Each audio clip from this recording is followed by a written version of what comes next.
You're listening to the Tony Kinnett Cast on 93 WYPC. WCYTV Here on the Daily Signal.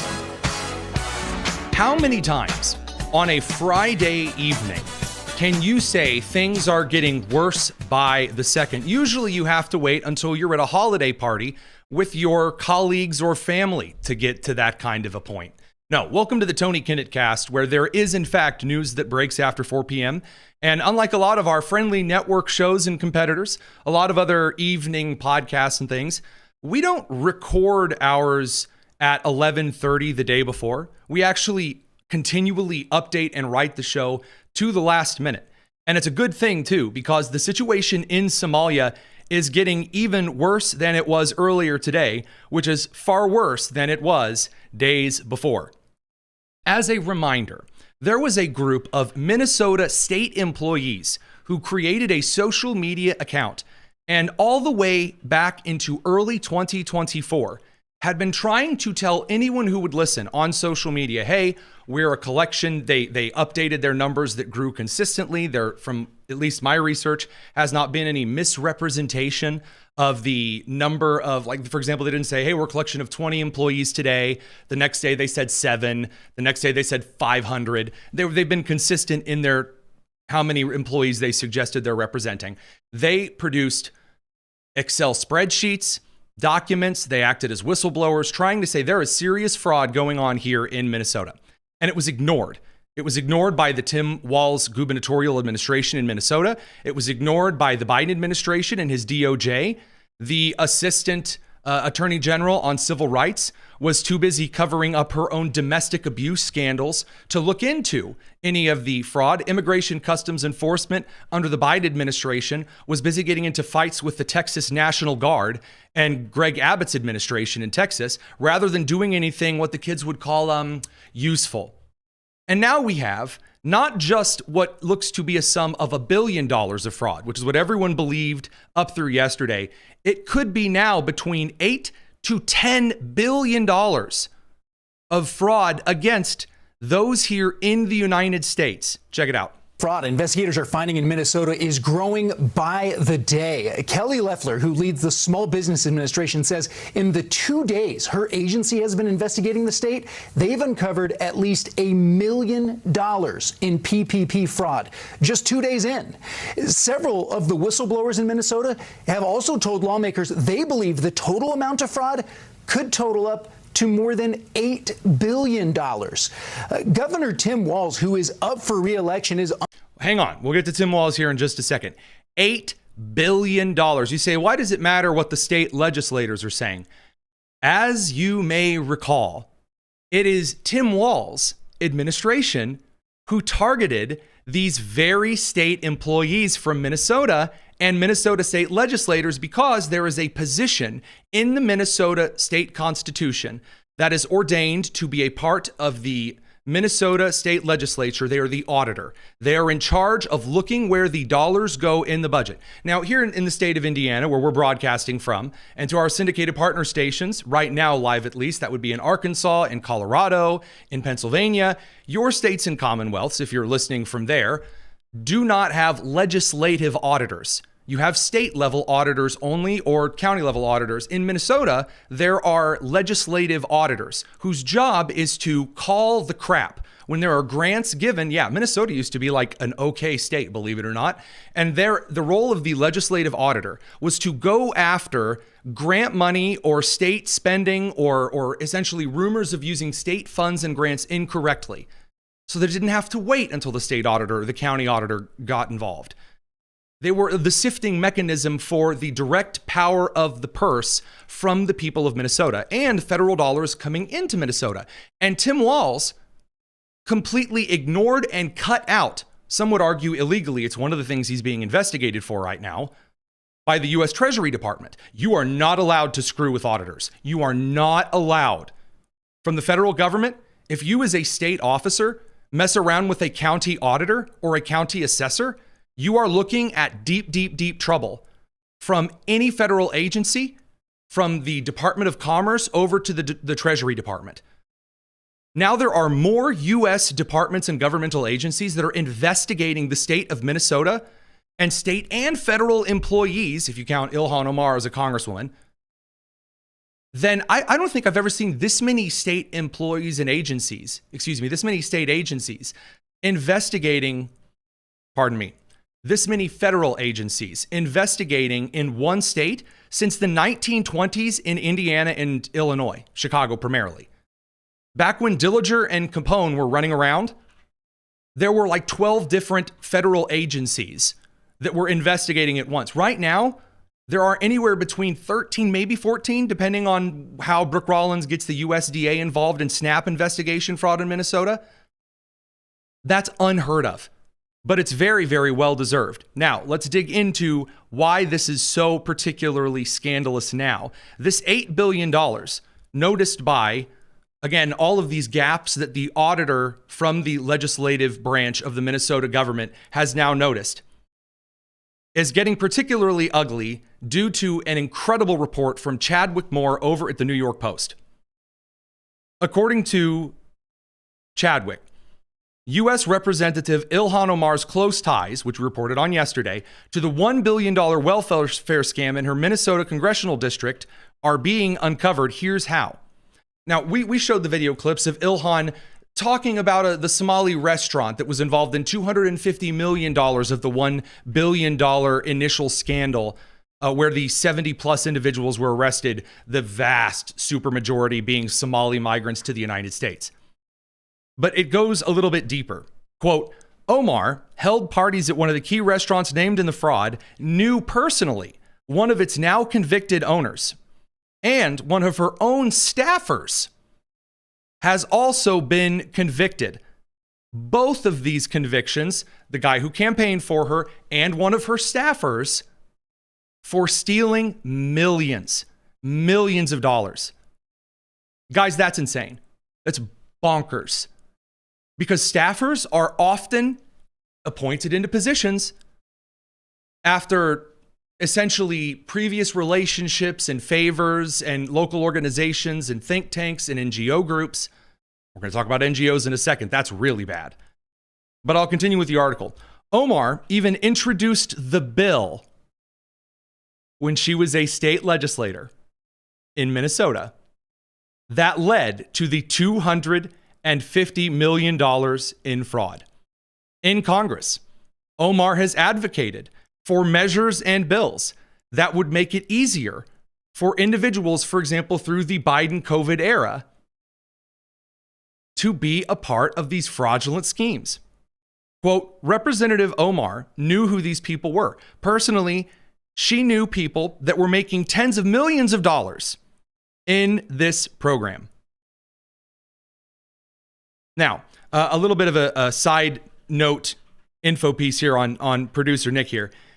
Vance Butler, the man accused of killing former Minnesota House Speaker Melissa Hortman and her husband Mark in June 2025, was an appointee to Governor Tim Walz's Workforce Development Board, a position, of course, he was appointed to by then Governor Mark Dayton and then reappointed to by Tim Walz in 2019. What does that have to do with any of this? There's a really weird pattern in Minnesota of people being appointed to important positions and being given lots of money and a lot of oversight over things, and then being really, really horrible people that commit lots of different kinds of violent and economic crimes.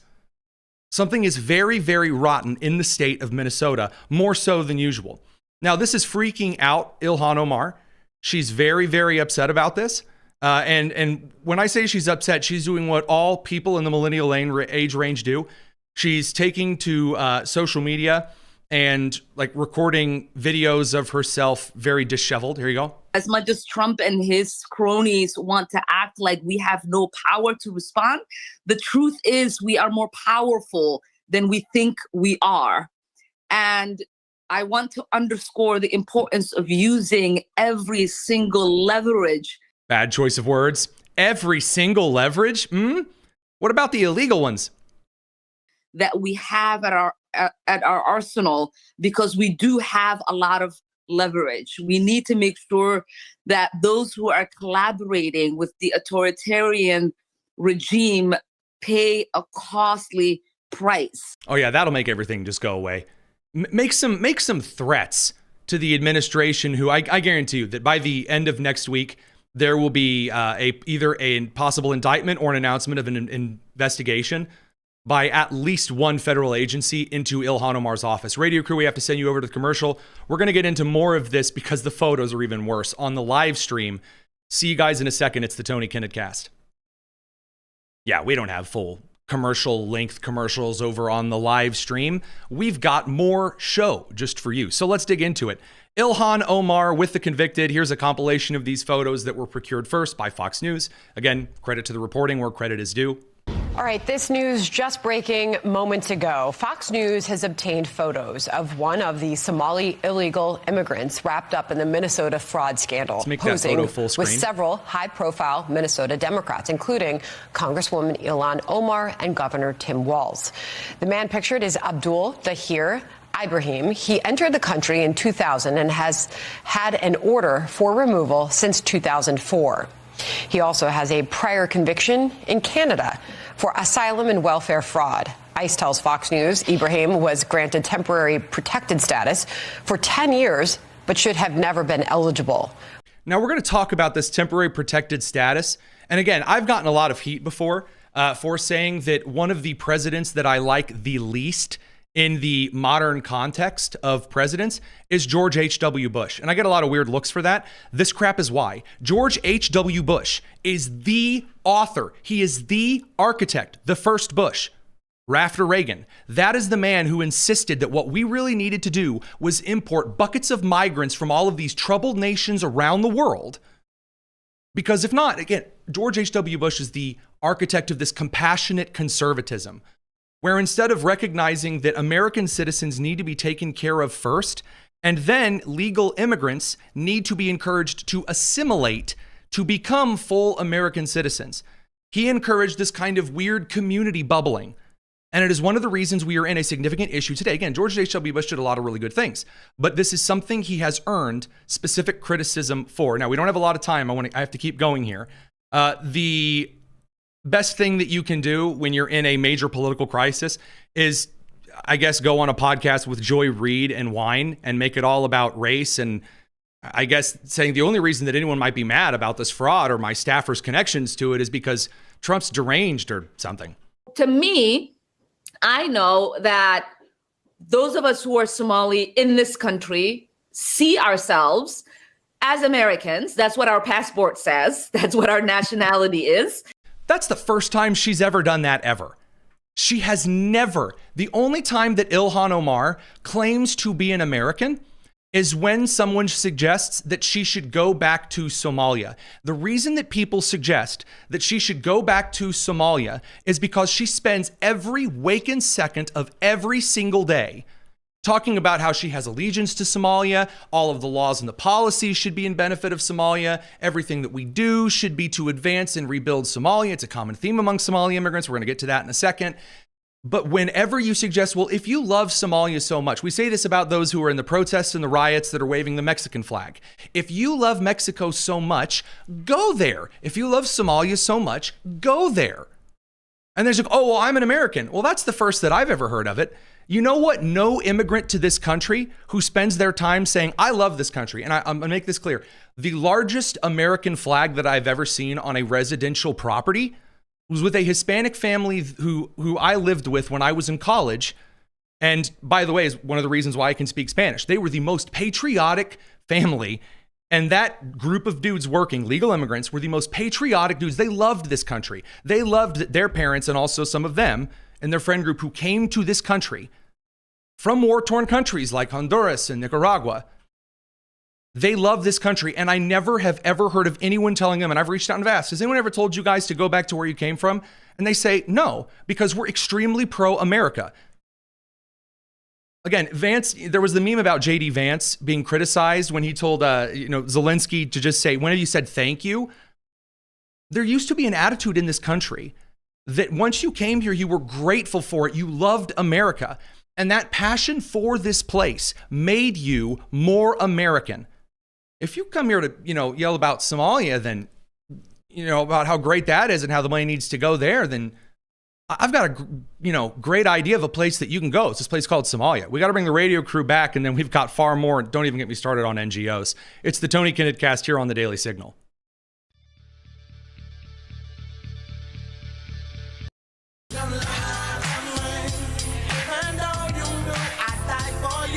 This is the Tony Kinnett Cast on 93 WIBC. Welcome back to the Tony Kinnett Cast here on the Daily Signal, nationally syndicated first on 93 WIBC.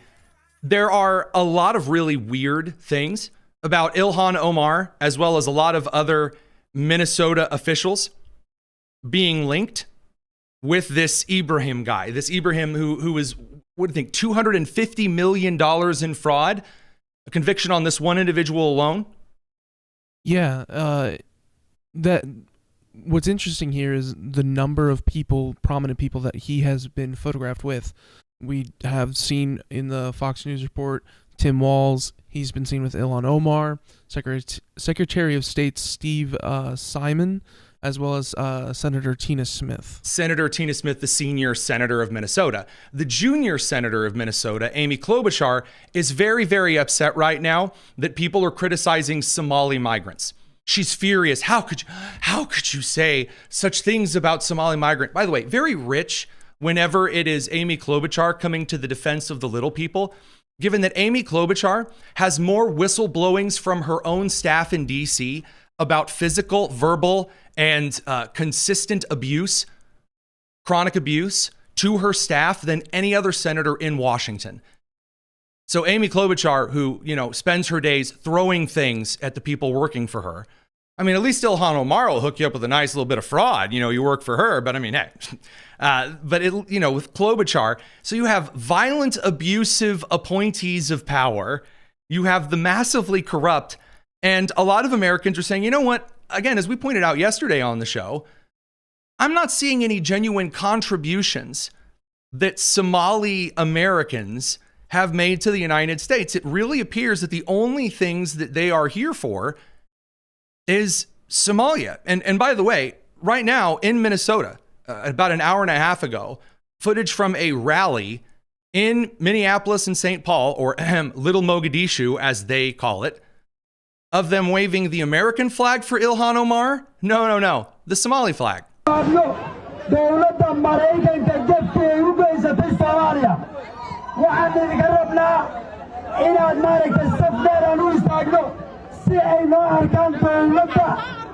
I will give them a little credit. The poster that was rapidly printed for Ilhan Omar had a sort of faded, opaque American flag in the background of that poster. That's the only one there. Now, we do unfortunately have to move a little bit forward. We'll get back to this general attitude from the media and some left-wing and right-wing-ish pundits on immigration here in just a bit. I want to talk about some of the NGO fraud because it is truly, truly disturbing. So first and foremost, right now we have observed a kind of deep-seated fraudulent behavior already regarding Catholic and Lutheran charities pulling people across the border as quickly as they can. And they are. There are charities that have, and non-government organizations that took all kinds of federal grants that in the process of doing so, not only likely violated the law, but would try to get people dumped off at San Diego transportation centers. Of course, Virginia Allen has talked about that. But before we get to some more of the Lutheran NGO fraud in Minnesota, and before we get to the NGO fraud in Ukraine, I want to cut over to Virginia Allen, our senior producer, because there are yet more NGOs that are directly funding not just the Somalian terror organization Al-Shabaab, but also charities that you may know and love, or at least know the names of, are directly involved in funding Hamas in Gaza. Check it out. And to talk a little more about these NGOs and the big, extra stinky, terrible, super duper awful problems that they are, no bias included, Virginia Allen, our senior news producer over at the Daily Signal. All right, I'm already depressed about the NGOs, so you might as well give me a few more to be depressed about. Well, there's a long list, Tony, and unfortunately, in this day and age, it seems to be a little bit never-ending. But this is news out of the Middle East. So there is an organization— Because of course it is. Yeah, of course. So there's an NGO called NGO Monitor, and what they do, they're based in Israel, is they are oversight for nonprofit organizations all around the world. Of course, they focus a lot on various nonprofits operating in and around the Middle East. And specifically, they have a brand new report out on Gaza and the relationship between nonprofit organizations, NGOs operating in Gaza in 2022 and what relationship they had with Hamas. So they have because these NGOs are supposed to be passing out aid and food and water and medical supplies. And just serving people, obviously not influenced by any government body because it's a nonprofit. Non-government organization. Right. Yeah. Yep. Well, unfortunately, we have learned otherwise. And, I would like to say this is surprising, but Tony, honestly, it's not. And when you have a terrorist group operating a country, this is the kind of result you get. So what these documents show, these are documents that were actually found by the IDF, by Israel's military, retrieved in Gaza, taken back to Israel, and then given to NGO Monitor to analyze and report. So in this long report from NGO Monitor, they have 35 pages of documents that's from the Ministry of the Interior within Gaza, which was known. These documents are dated 2022. At that time, Hamas was known to be in control of the government within Gaza. And so the Ministry of the Interior fully under the control of Hamas. And it lists out various nonprofit organizations, and it lists out something called a guarantor. And what NGO Monitor refers to is essentially that Hamas created a guarantor system, a link between an individual who worked for that NGO and was cooperating, willing to cooperate, or coerced, pressured, in their opinion, to cooperate with Hamas, to be an informant, to maybe when Hamas said, hey, we want to know what your organization is up to be compelled to give that information. And we're talking about some pretty big groups like Doctors Without Borders or Save the Children or Catholic Relief Services. These are large nonprofits. Some are small, but they were doing humanitarian work in Gaza, and that were known to have at least one individual who was employed working in Gaza who was essentially subject to comply with the demands that Hamas was making on them. So in the last couple of weeks, just to kind of summarize some of these reports, we have a series of non-government organization, nonprofits, Catholic charities. I know that our colleague Tyler O'Neill is working on a report about Lutheran charities that were engaging in illegal immigration fraud, that were engaging in ferrying people across the border, engaging in pro-Hamas, at least one individual inside of some of these charities, working with Hamas through their Ministry of the Interior. We, of course, have NGOs in Ukraine that worked with individuals in the Ukrainian government to steal aid from Ukrainian people through their NGOs. We have information about NGOs that were involved in major fraud in Minnesota and giving money back to Somalia. At this point, I just got to wonder, can we just put a stop to foreign NGOs until further notice? Because at some point you have to wonder how much good is being done for the amount of harm that is also being covered by all of these untaxable nonprofit, smiling advertisement individual groups. It's really quite insidious. Well, and it's unfortunate, Tony, because we know, especially as conservatives, right, there is an awesome place for nonprofit organizations. They play a critical role in society and caring for people. We want less government and we want more civil society function. And so it's really tragic when we see this level of corruption because it does undermine citizens' trust of these groups. But I think it really, I would say the key message is make sure you're doing your research on the organizations that you are choosing to back back and give money to. There are so many great nonprofits out there, but unfortunately, many, while maybe they're doing some good work, there's also a lot of shady activity going on behind the scenes. And if I may be so bold at the moment, huge praise to you, to Tyler O'Neill, to, of course, producer Nick as well, who found that a list of the NGO grantees have been wiped from the Minnesota Department of State website in the last week, or at least is temporarily down amid a huge shift in, fraud investigations. And then, of course, over at the NGO Monitor Crew, I believe it was actually that NGO organization or monitoring organization in Israel that caught some of the initial fraud in the Ukrainian situation that we just talked about on the show. Well, the last time I was in DC. Thank you so much for the work that you guys are doing. Can't thank you enough. Absolutely. Tony, it's always a pleasure to join you. Now, the radio crew, you guys have a commercial break to get to on the live stream. We're going to talk about this Ukraine thing because you haven't heard about this in the media. It's the Tony Kinnett cast here on the Daily Signal. And I'm really not joking. The New York Times published an article today called, and I quote, "Zelensky's government sabotaged oversight, allowing corruption to fester." Oh, wait, You haven't heard anything? Remember the New York Times and other outlets when the Trump administration was the Trump campaign, and they were saying things like, "Hey, has anyone noticed that there's this major corruption in Ukraine that's concerning?" And what was the reaction to that? "Oh, well, you must really want Putin to win. That's Russian propaganda and disinformation, and you're a big dumb liar." And the Trump campaign responded, No.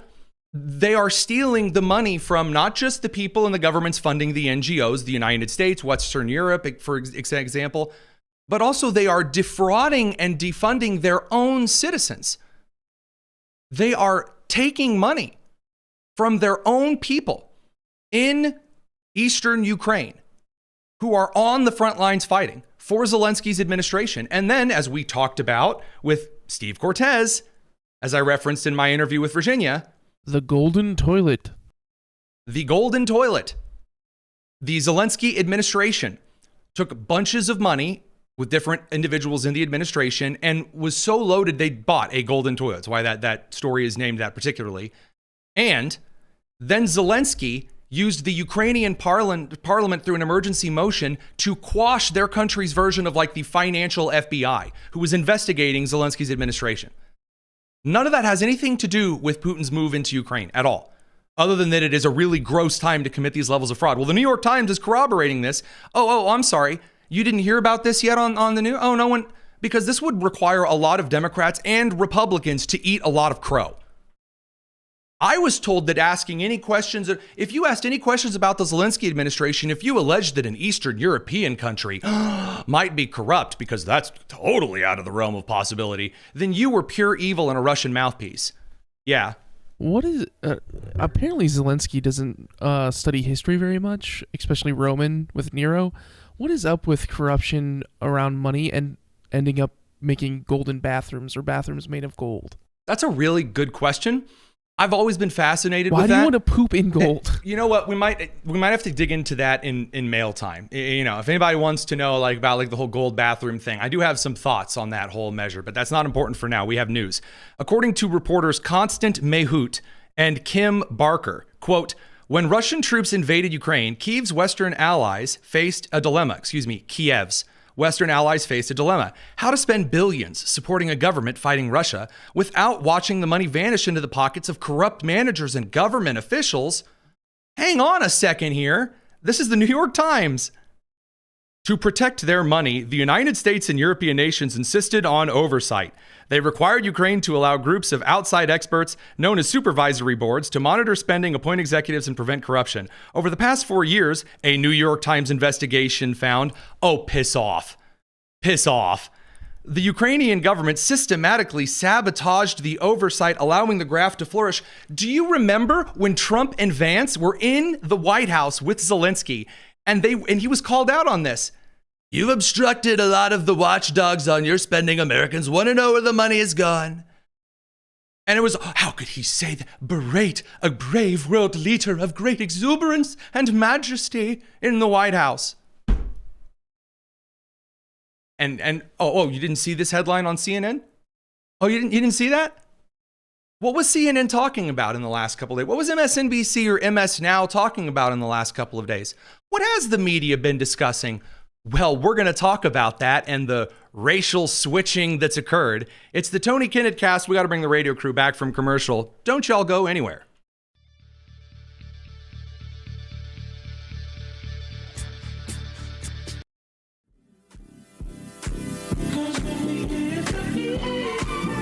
It's the Tony Kinnett Cast on 93 WIBC. Welcome back to the Tony Kinnett Cast.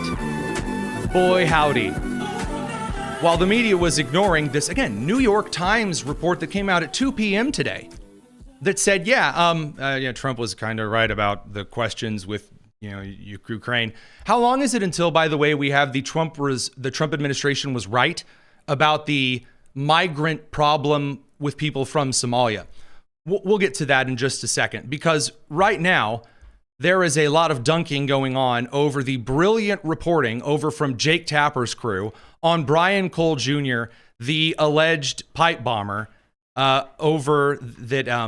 previously, Brian Cole Jr., the son of a bail bondsman in Tennessee, an organization that had, during the first Trump administration, been suing the Trump Department of Homeland Security in order to try to free illegal immigrants from the custody of ICE in 2018 and 2019.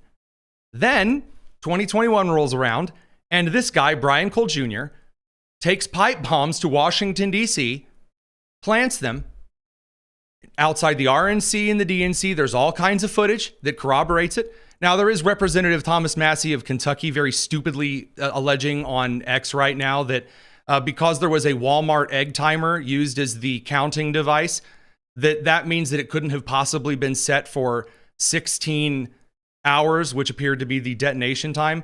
By the way, that's very stupid. That's dumb. That's a dumb thing to ask. Yes, you can tamper with a device as complex as a Walmart egg timer, which is run with a metal spring. Sorry, just stupidity for no reason just bothers me. If you're going to be stupid, at least be stupid for a good reason. So anyway, like for a hot girl or something. Don't just be stupid on social media because you feel like it. Come on. Anyway, we're going to get emails. Jake Tapper said, you know what? There's a lot of reporting about this Brian Cole Jr. guy. And so here's the reporting. Media is just doing great, y'all. Capitol attack. Brian Cole Jr., a 30-year-old white man from the... Hang on a second here. Now, I'm watching the live stream. Producer Nick, are you watching the live stream?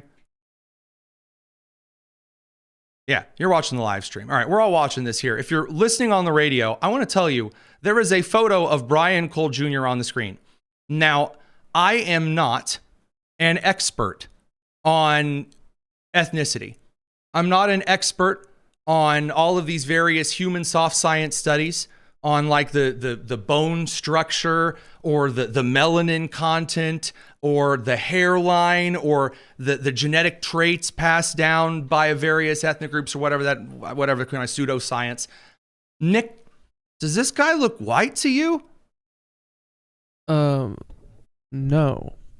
Maybe I heard him wrong. Maybe Jake Tapper said, just to be fair here. Run it back. Maybe he meant to say a kind of black guy. I don't know. Let's hear him. Capitol attack.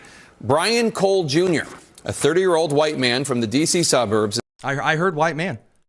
Also gendered, rude to just assume his gender. Yeah. But obviously got the report completely wrong. Is charged with transporting an explosive device in interstate commerce and with malicious destruction by means of explosions. Now, the reason that I point this out is that Jake Tapper gets more fussy than a middle-aged Baptist woman whose recipe was stolen at a church potluck. He gets more fussy than anyone, outraged, indignant, if someone questions the reporting of anyone on CNN. Anyone. And by the way, there are a couple of really good reporters over at CNN whose work is tarnished and lowered whenever Jake or one of his co-hosts, like Dana Bash, defends shoddy garbage reporting. But then he goes out here and he makes a racial assertion. There's no call. You can just say a 30-year-old man. You don't have to get out there and get out the brush and say this kind of a thing. Because I guarantee you, if there would have been a concern or a suggestion, maybe a t-shirt in the past that had a Confederate battle flag on it or something, Jake would not have hesitated to immediately assess political motive. He's done that before. It's really shoddy garbage media, whatever, and I don't care for it. Why am I telling you this? Because again, this was chosen to be spoken about still today. These issues are still top of line. Nothing about the New York Times article that explains that the Zelensky administration in Ukraine, regardless of how disgusting the Russian invasion is, the Ukrainian administration has defrauded the American people via non-governmental organizations and via the sweat, the labor, and the money stolen from their own people. Now, I do have to bring things around back really quickly here because there's one issue on the NGO stuff that we haven't been able to talk about. I've been working with our one of our senior editors, Tyler O'Neill from the Daily Signal, on the Lutheran non-governmental organization known as the Lutheran Social Services NGO. They have resettled 100,000 Somalians since 1993. Yeah, by the way, that would be a process encouraged by George H.W. Bush. They have received what we estimate in that amount of time just for Somalians in R&P per capita, $20 million. In ORR grants, that's Health and Human Services long-term service grants, around $15 to $25 million alone just for Somalian peoples. $35 to $45 million in additional funding like LIRS national grant allocation directly in congressional budget spending. So $35 to $45 million. There's some questions because several organizations like Lutheran and Catholic groups were linked to, for example, in the Lutheran demographics, other synods, for example. In 2018, $4 million in a rote grant for Somalians. 2009, $29.9 million just for Minnesota Somali resettlement. And of course, in 2025, an ORR block grant that kicked in that particular, basically like a carryover Democrat provision that was introduced during the Biden administration. $19 million for resettlement via the Lutheran Social Services Organization. Now, they also receive $5 to $10 million per year from, for example, the Minnesota Department of Human Services. You know, that organization that Tim Walz just announced was expanding its family and municipal operations so that if you wanted to spend more time with your children, then he'd give you money. Remember that? Huh. And now that all of that Somali fraud has been, or well, a lot of it, can't say all of it because God knows it's going to get worse. Even Ilhan Omar is like, oh yeah, it's going to get way badder. And she's correct. It went from $1 billion to $8 billion in 24 hours. Oh, well, now there are new Minnesota provisions. Presto, just for you. Now, while many of the media outlets, like for example, KSTP, that's ABC5 in the Twin Cities area, has asserted that, well, I mean, sure, billions of fraud Somalians, but I mean, come on. Somali Minnesotans, they drive economic growth. $67 million in taxes annually. 67 million, producer Nick. Now, I'm just gonna, just take a little bit of a hazarded guess here. 67 times 32. Let's assume that we imported 100,000 Somalis all at the same time in 1993. And we were making that amount of tax money at that point since then. They still would not have canceled out a third of the overall estimated fraudulent money that Somali migrants have taken from the people of Minnesota and the people of the United States in the fraudulent taking of federal grants and then redistributed through remittance back to Somalia. Radio crew, we got to send you over to the commercial because the media's, you got to pay for it. At least on the radio side. We'll see you in a second. We're going to continue on the live stream. It's the Tony Kinnett Cast. All right, let's talk about something a little different than the media coverage of the NGOs for a second. Because there are some other pundits who are downright upset and grumpy over a lot of Americans saying, you know what, maybe if Somalians haven't contributed anything, maybe they don't really need to be here. Maybe we don't need to keep importing buckets and buckets of people from Somalia. And Keith Ellison, the Attorney General of Minnesota, he's really upset. He's big mad about it. And he's out with a new theory, again, Democrat Attorney General of Minnesota, that none of this was done to send money back to Somalia, where we've confirmed that it's gone. He says it was just to like buy themselves gold toilets or whatever. Kind of a play on words there. Here's Keith Ellison. But he's trying to say that then they use this money to then fund Al-Shabaab. And there literally is no evidence of this. The only evidence that we have are the direct transfers of monies showing up in the CIA and NSA's obtained records of all Shabaab accounts. I know they have some really incredible technology in the world, but I'm pretty sure a U.S. mint printing press did not magically appear in Mogadishu, mainly because Biden wasn't elected for another term. Producer Nick. I mean, there's no evidence of it. Like, there's no evidence of Ellison making trade for protecting the fraud schemes for backing from the Somali communities. So he goes on to say that just a couple of people, a few isolated incidents, none of them working together, nobody knew anything, and they were just personally enriching themselves. And again, remember Ilhan Omar said, well, sometimes there just aren't enough safeguards, and so maybe people accidentally steal $8 billion of money. But Dr. Oz of the Department of Health and Human Services, again, so many federal agencies are hopping in on this one in particular.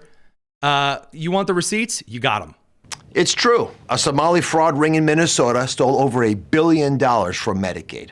How did this happen?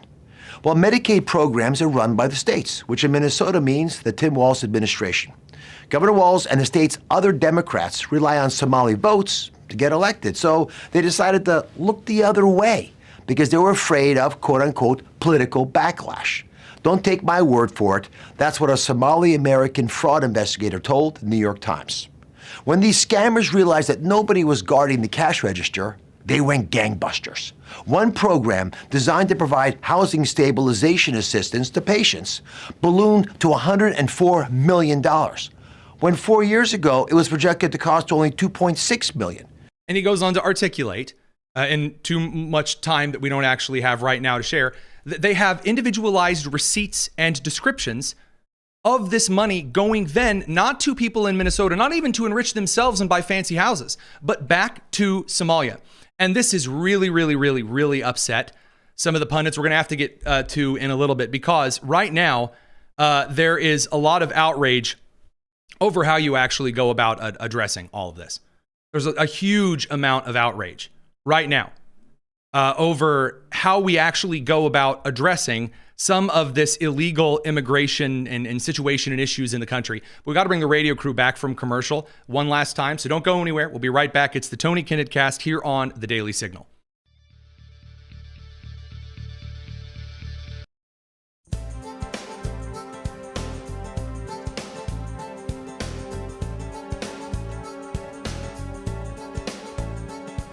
You're listening to the Tony Kinnett Cast on 93 WIBC. Now, in the beginning of pretty much every federal investigatory report right now on the developing fraud ring in Minnesota, the word that is used to describe the fraud ring is the Somali fraud ring. This has upset people on the left, of course, because how could you say all Somalis love Somalia more than America?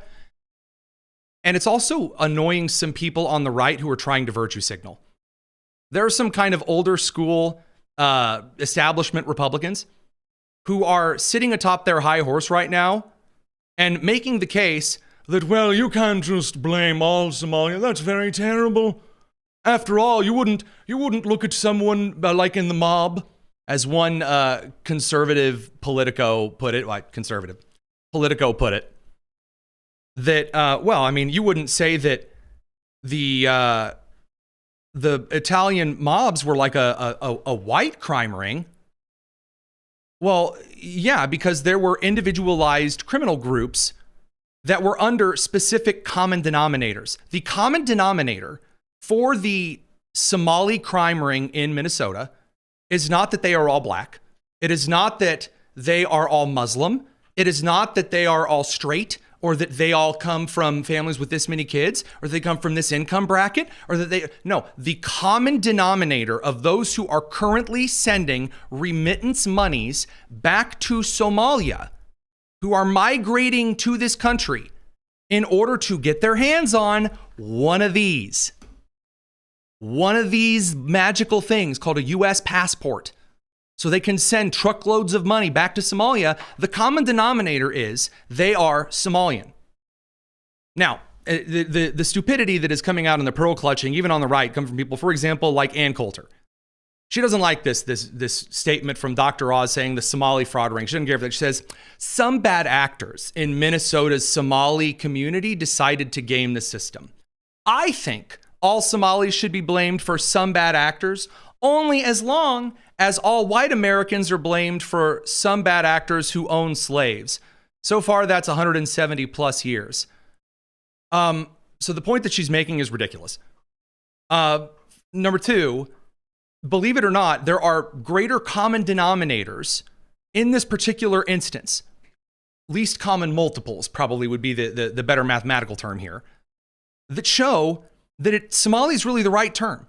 Because as we look at the people from the Somali migrant community, they are almost universally very, very ideologically similar. They have a lot of the same goals. It is not just limited to 70 people, a few bad actors in Minnesota. That is the most naive nonsense I've ever heard. Case in point, from over in Maine, Democrat Maine Representative Scataglia makes it very clear that the only reason she's doing anything, her sole duty, is to use American taxpayer dollars to build in Somalia. Not joking. Here you go. Policies, how can the politics in Somalia can be, resonate what we have here in the United States, the democracy that we have. How can you help us, be a better country and build back what we used to have back in long time ago? So hopefully we will be able to help our country, our former country, Somalia.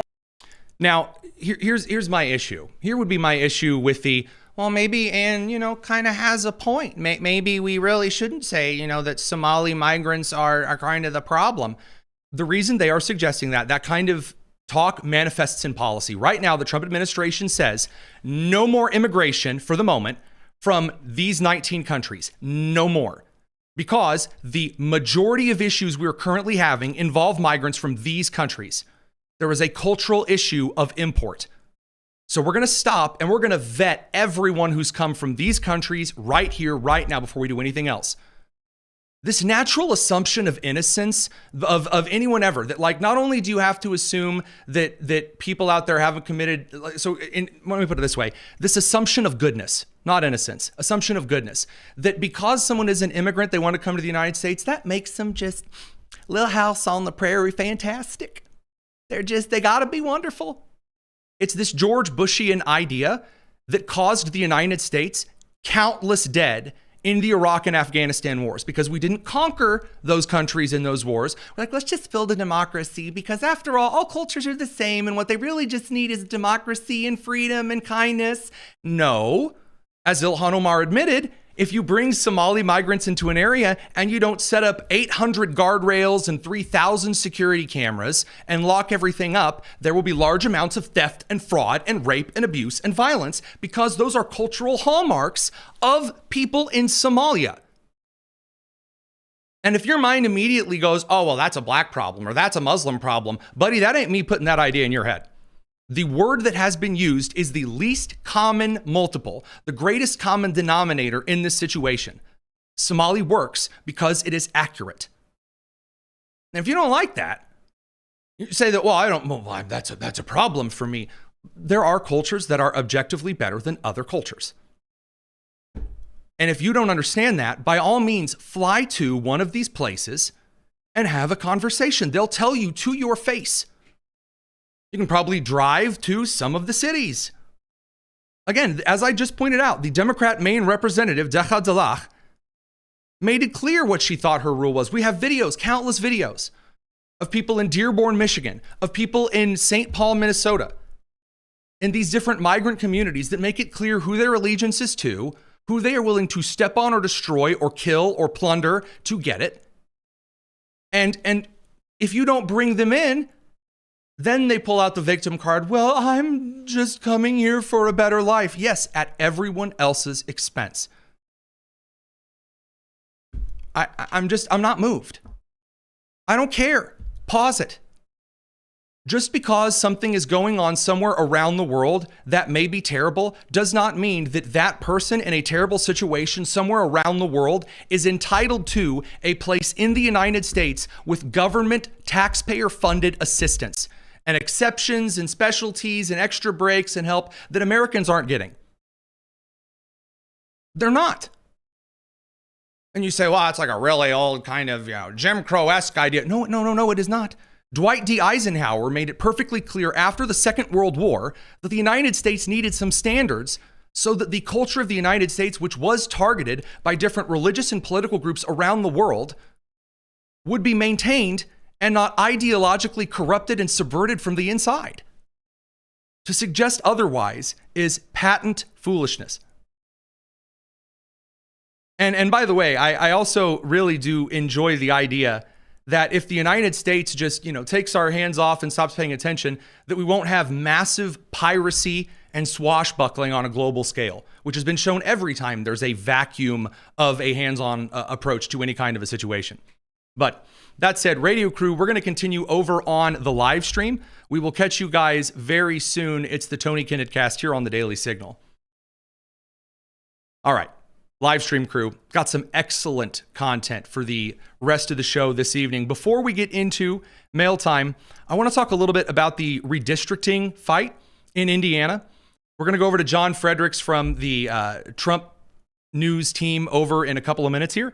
But before we do, I want to just say right off the top of the bat, regarding the arguments around gerrymandering in this country, it is a case of seeking detente.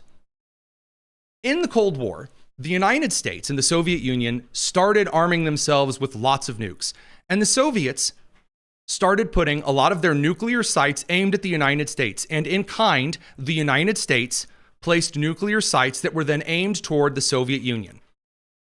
And only after the United States showed that it was willing to wipe as much of the Soviet Union off the face of the earth as the United States, the United States was willing to wipe off as much of the Soviet Union as vice versa, that the United States and the Soviet Unions were able to enter a period of detente, of both backing away from the big red button.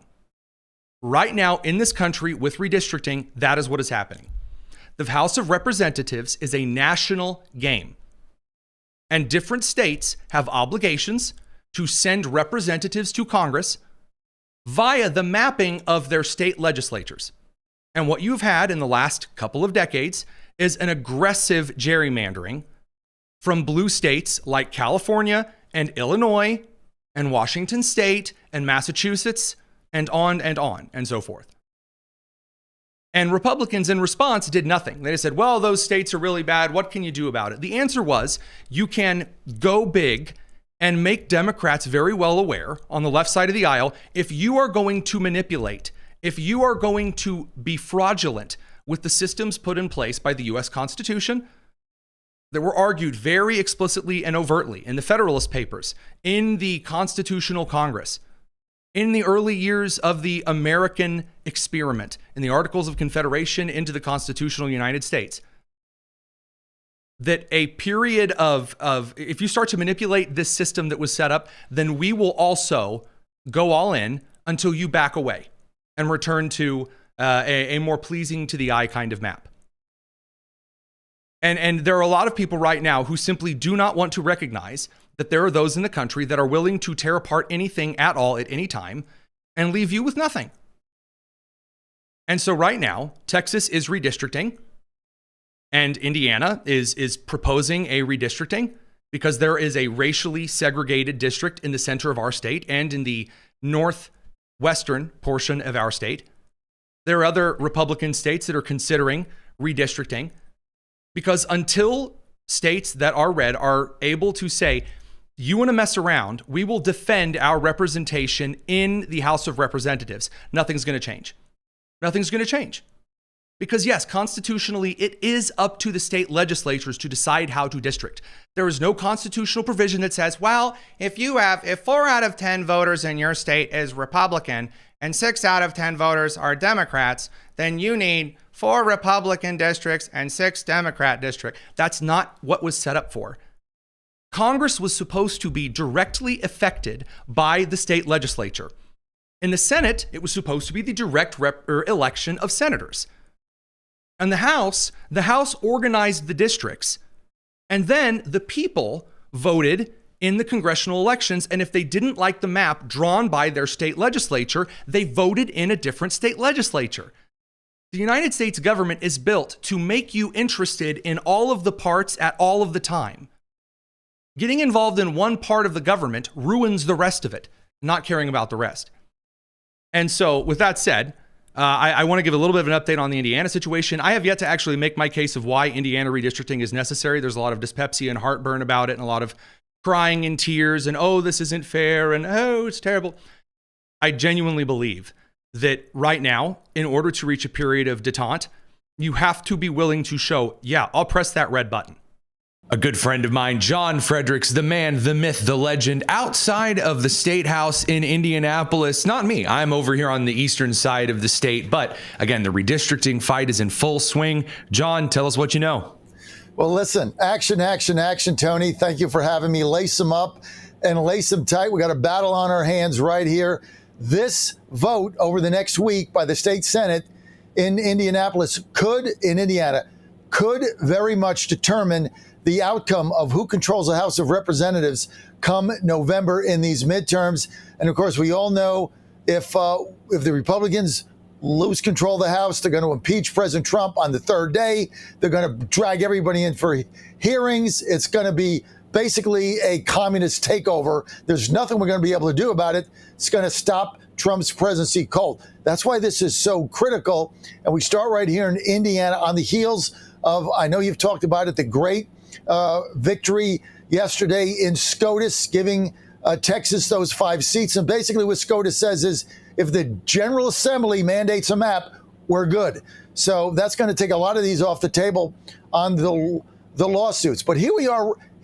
Let me give you the update in Indiana, and we're right outside the Capitol in Indianapolis. Number one, the state delegation, the congressional delegation, is 7-2. Those that want to get this done with the redistricting want to make it 9-0. That's +2. Moments ago, the Republicans got a quorum in the lower house, in the House of Representatives in Indiana. They needed 67 people to show up. They got that. They have a quorum. And so it's going to pass the redistricting, which they have maps, is going to pass out of the House a little bit later on today. It's going to pass handily. The only question there was, could they have a 67 vote quorum? They do. The Democrats can basically go home now. They have no role in the lower chamber. Now, once it passes a little bit later on this afternoon, the redistricting bill will go to the Indiana State Senate. It'll go to it'll go to Mike Griswold. He is the chairman. Mike is of the Elections Commission. He'll mark it up. He'll get it on the calendar for Monday. Now, here's the thing. In order for this to pass, we need 26 votes out of 50. 50 state senators. Republicans have a 40-10 vote advantage in the state Senate. It's hard to sit here and imagine why I'm here for 2 weeks when we have a 30 vote majority in Indiana in the state Senate. We need 26 votes, not 25, because Micah Beckwith, the lieutenant governor, is not going to break the tie, because if they don't have 26, the Democrats walk out and it's 25 to something. There's no tie. It dies. We need 26 votes. Right now, they're telling me, I had Liz Brown on today. I had Lieutenant Governor Beckwith on, other state senators, Gary Byrne. They're telling me they've got 22 positive votes right now. 2 of them a little bit softer, but they've got 22. They're 4 short. They're going to need to pick those 4 up between now and what we anticipate the final vote will be after all the amendments and all the shenanigans the Democrats do in their stall tactics to get to 26. The obstacle, of course, is, as you know, your Indiana State Senate Majority Leader Rod Bray, who is adamantly opposed to this. We understand he's got 15, at least 15 solid no's. So this thing is very, very tight. We need to pick up 4. Obviously, the Trump administration has not been shy on the political side in saying that they will not hesitate to spend a lot of their billion-dollar pack primarying some of these rhinos out that vote no. So we'll see what happens. It's about 50-50 as of today. We need +4 between now and Friday. So that's one of the interesting things here, because I've obviously heard about a lot of the primarying suggestions and, of course, all of the different maneuvering that's currently going on. The question that I have is, how does the Trump administration, how does the Indiana Republican Party at this point, what are the maneuvers at play? What are the levers at play here to get those 4 flipped? So given what we know on the ground, given we know currently the fight's in play, what is it that we believe can be used to get those 4 no Republican votes to 4 yes Republican votes? To save America. Do you think that's going to leverage those particular Republicans enough to actually get them to flip? Because right now what I'm hearing is, well, I don't like that they called my grandson, and I don't like that Trump used the R word, and a bunch of other really random and weird excuses. State Senator Kyle Walker has already announced he's not running for re-election. He's just sitting there pouting. I mean, the idea that we can come in and appeal to their sense of humanity here, I mean, they're already picking really whiny excuses. I mean, are there any leverages that you've heard that maybe pack a bit of a wallop outside of what should encourage every American to vote in favor of this, but clearly isn't, given some of the petty excuses? Well, you're right, Tony. I mean, you obviously start with do the right thing to save the country. Now, if you don't want to do that because you want to whine and moan about Indiana nice, or this is all going to go away, or we don't need it, or the maps are fine, and we don't want to be like them, when you're done with that whining, let me bottom line this for you. If you want to hold your seat, you're going to vote with us. Because if you don't, let me tell you what's going to happen. The Trump MAGA Inc. PAC has about $1.2 billion in it. They will not hesitate to pick out really good candidates and oust these rhinos in a primary with millions and millions of dollars. So if you want to vote no and then you want to retire and go, do something with your family, fine. But if you think you're going to stay in the Republican ranks in the state Senate in Indiana, and you think you're just going to skate through with no opposition in a primary, they will dispatch Chris LaCivita here, and they will spend tens of millions of dollars to get you out. That is the bottom line. And if you want to know really where the pressure is, if you don't just do the right thing because you want to save your country, and that's what you're faced with, guess what? You're going to be out of a job like that. Boom. They got the money. They got the wherewithal. Now, because you have an open primary, these rhinos are going to have to bank on Democrat voters crossing over. Good luck doing that. That is where this thing is headed if we can't get these 4 or 5 votes. I think that's pretty on point there. And again, it's one of the things that I see that consistently makes me smile is the number of individuals who have said they're just going to sit there and do nothing. The age of sitting there and doing nothing appears to be about over. And finally, not just, of course, at the federal level, but at the state level as well. I know a lot of Hoosiers are looking forward to that. John Fredericks, again, cannot thank you enough for the work that you're doing. Appreciate your stuff over at the Trump Team News. Let's go. Glad to have you, man. We'll talk to you real soon. Okay, Tony, thank you. And go Hoosiers Saturday night. Take the 5. All right, we're going to swing away real quick. Be back for just a little bit of mail time. Don't go anywhere. It's the Tony Kinnett Cast here on the Daily Signal. Mail time. Mail time. Mail time. Mail time. On the Tony Kinnett Cast All right, a little bit of mail time just to round out the rest of this excellent week of shows. You guys have some really stellar ones and some sarcastic ones that I really, really enjoy. So first of all, from a really nice guy, he said, SG5, he says, how can we legally revoke the traitors, or essentially the illegal immigrant supporters, citizenship? How do you deport your average green card socialist more efficiently? Well, there's kind of two things there. So as far as people who have green cards to be in the country, you're here at the behest and the granting of the State Department. So if the State Department decides that you are not upholding your end of the deal as a long-term guest in the United States, your green card is not your citizenship papers. So if you are not a citizen of the United States, and the State Department decides you're not filling your end of the deal, they can kick you out. And Rubio is making sure the State Department is going through a lot of the deportation and removal cases involve a lot of Rubio getting political actors out of the country that have no business being here. You're not a citizen of the country. You have no right to come here and engage politically. You're not a citizen of this country. Sovereign franchise expression is reserved for citizens. Nick, did you have something to add to that? Yeah, I was just going to mention that we already have a strong precedent among those who hold visas for education visas in regards to the militant actors during the pro-Palestine protests on campus. Yeah. Excellent example there. Regarding denaturalization processes, there's a lot of mixed there's a lot of mixed precedent in the legal land for this. The Supreme Court has ruled a couple of different ways regarding different cases on it. A lot of federal courts have really ruled in different ways.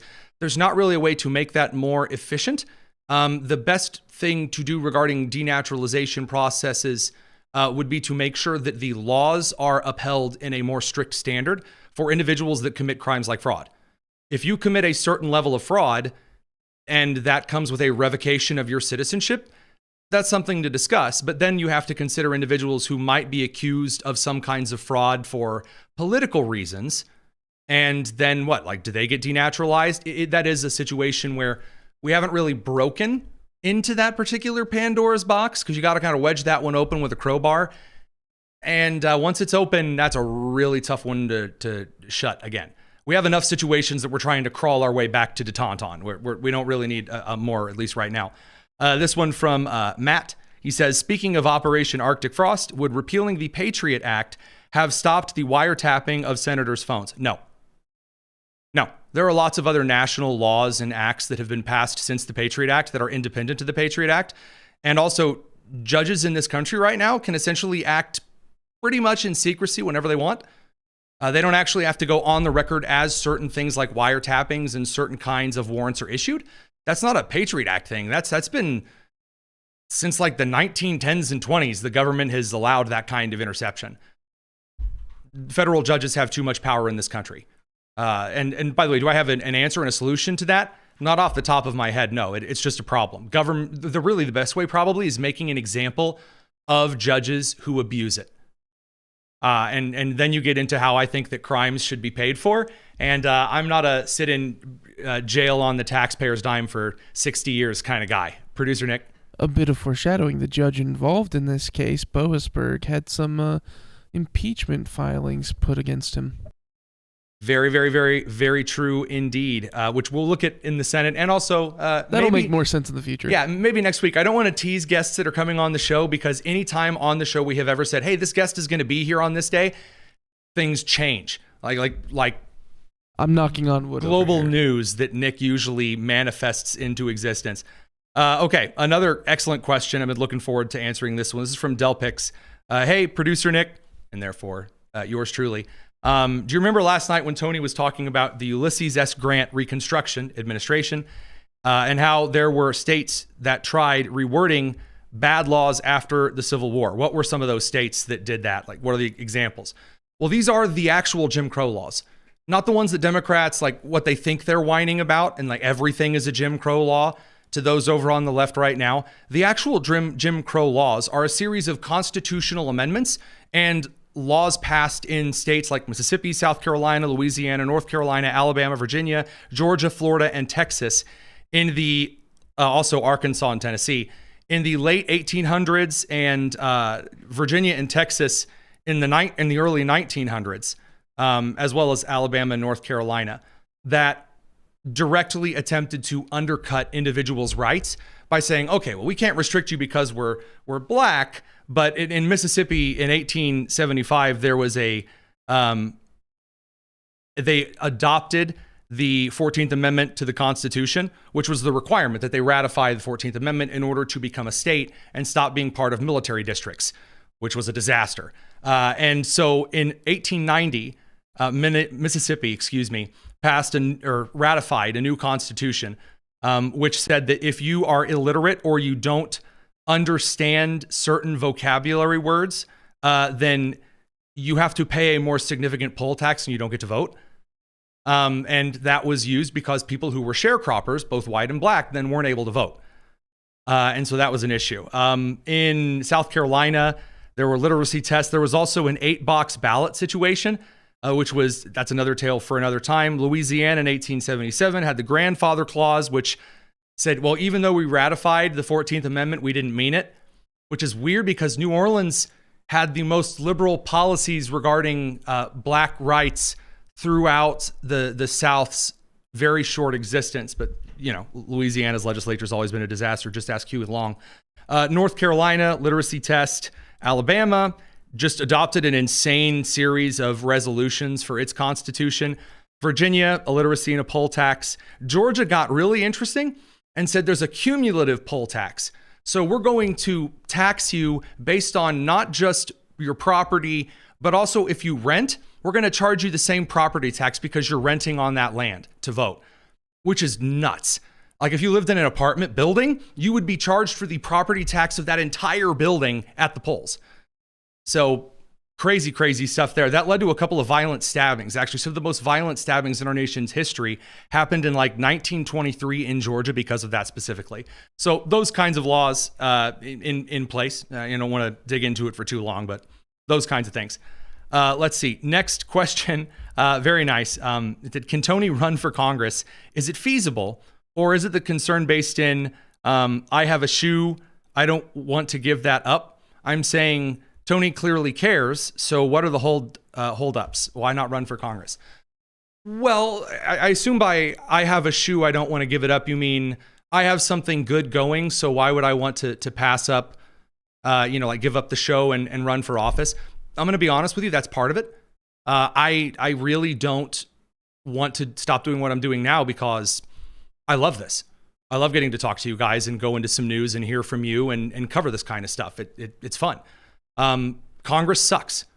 I don't like it. And also, I really hate campaigning more than anything because it's so linked to money and donations and speeches and all that. I just don't care for it. Financial development.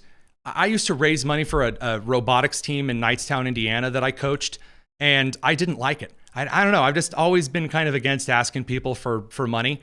And so, yeah, that's not something that I've really been interested in. The biggest issue is I have a bigger impact here right now. You see a lot of congressmen and women who want to be broadcasters. You do.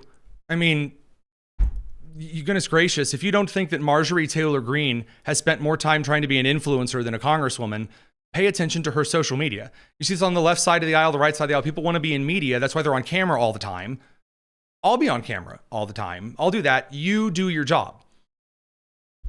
Also, I don't think I'd be able to handle the decorum. I don't think I'd ever be able to be polite to Amy Klobuchar. Even if I was called before a Senate committee hearing and they were like, what, Mr. Kinnett, what do you think? And I would be like, well, Amy Klobuchar, you saggy-armed jerk and staff abuser. And they'd be like, you can't talk to the senator that way. And I said, well, I don't respect people who abuse their staff and family. And then that would end real quick. So the faux, friendship buddy pal thing. Yeah, probably not one of mine. There was a question about what I thought about the Netflix and Warner Brothers HBO merger. I'm going to ask you to pause on that one because we're going to try to sit down and talk with our very own What You Watchin' Stephen Kent about that. And as producer Nick told me, stuff is kind of, what do you say, in flux. There's different groups here and there. And there was also already a hostile offer from another company put on the line. I got Richard Lincoln in answer to the the running for Congress. Why would Tony volunteer to bathe in sewage continuously? Yeah, absolutely, 110%. So, that definitely a part of it. There's another question that is, I'm sure rather sarcastic. This is from Planet Frosty. I assume this is in regard to the Indiana redistricting thing. He says, quote, do Indiana GOPers or Indiana Republicans want to be known as communists? That's not what communism is. Communism is when the state controls fully industry and redistributes it, and controls and mandates in an authoritarian way every facet of social, political, and economic life. Having a majority party that acts like a majority political party is not communism. If your state elects a majority or a supermajority of one party, that was elected duly, as in fully. The idea that whoever's in power that you don't like has to play fair. What is fair? What do you mean fair? Didn't the voters not vote?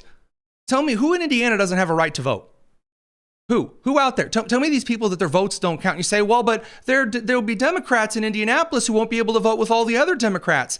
That's not what having a vote means. You have no constitutional right to be grouped with your political party and form some fractured European parliamentary system, which, by the way, is how they do things. That's a parliament system, is where you have to cobble together coalitions based on fairness, so that I have my party and my party is established in the Constitution, and therefore we govern and we organize, and they get even less done. It's even more corrupt, and no, people aren't represented. The truth of the matter is, if people in California or Illinois or Indiana or Texas or any state with redistricting, if they really were upset about it, then the people would get out and elect a new state legislature. Most of the people in the country right now who are sovereign citizens don't care.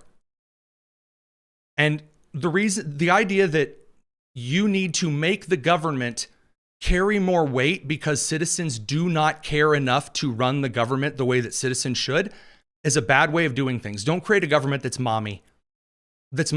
Well, we have to make allocations for different parties over here. No, why? If people don't like it, they'll get up, they'll rise up, they'll start voting, and they'll change things. And by the way, for the record, the redistricting in Indiana that's gerrymandering everything, you do realize that all of the districts that are taking a piece of the Indiana 1st Congressional up near Gary, Indiana, near Chicago, and all of the districts that are taking a piece of Indianapolis are becoming more moderate Republican districts. They are in play. If the Democrats unite with other Democrats, you guys realize there are Democrats that live in Republican districts in the state, right? They will now have new allies to vote with. Maybe they overturn a seat. That's the gamble you play when you redistrict.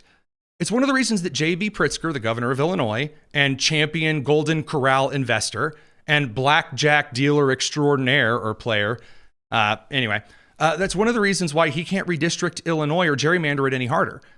Because if he gerrymanders it any harder, he will moderate some of the districts that are barely blue right now. If you add Republicans to a blue district, it gets more purple. It has risks and rewards, benefits and detriments. The only rule in the books is you can't racially gerrymander it, and you can't separate it and not have anyone living in the gerrymandering itself. So there you go. That's a little constitutional fun history on this. There is one last question or comment that I'll point out that I've been asking or waiting for people. This is from Tenebra, and she says, Tony, you need to update the White House on your shelf down there, the little Lego White House. Remove the East Wing facade and put a big, beautiful ballroom on it. So, not to be that guy, this is the U.S. Capitol. This is the thing that the FBI said made you one of the people that was responsible for plotting and planning the riot on January 6th, the Lego Capitol building. I do, however, have the Lego model of the White House. And, well, that's the West Wing. Yes, I absolutely will be removing the east wing of the White House and replacing it with a ballroom when that ballroom is completed. So funny you mentioned that. We've talked about that before. Yeah, we'll actually be scooping that out. Although at the beginning of the year, calendar-wise, producer Nick, we're planning like changing the studio set completely, aren't we? We're getting ready to do some pretty heavy constructive stuff, are we not? Yeah. This is not a known fact that I've shared on the show, but we do a bit of woodworking. I've done a bit of woodworking in the past. That's how we helped make the studio, is a bit of experience in some of the trades. So we plan on doing a bit of set redesign. We do, in fact, plan on doing a bit of a set redesign. So that stuff is said. I'm getting so many fun messages on this particularly. So that all said, I hope that you guys have a very, very wonderful week. I hope that you guys, or weekend, I should say, we have a relaxing time. It's been a busy news week, and heaven knows we'll be back on Monday with much, much more. So from all of us here at the Tony Kinnett crew, I'm Tony Kinnett, and this has been the Tony Kinnett Cast, nationally syndicated and first on 93 WIBC. Y'all take care.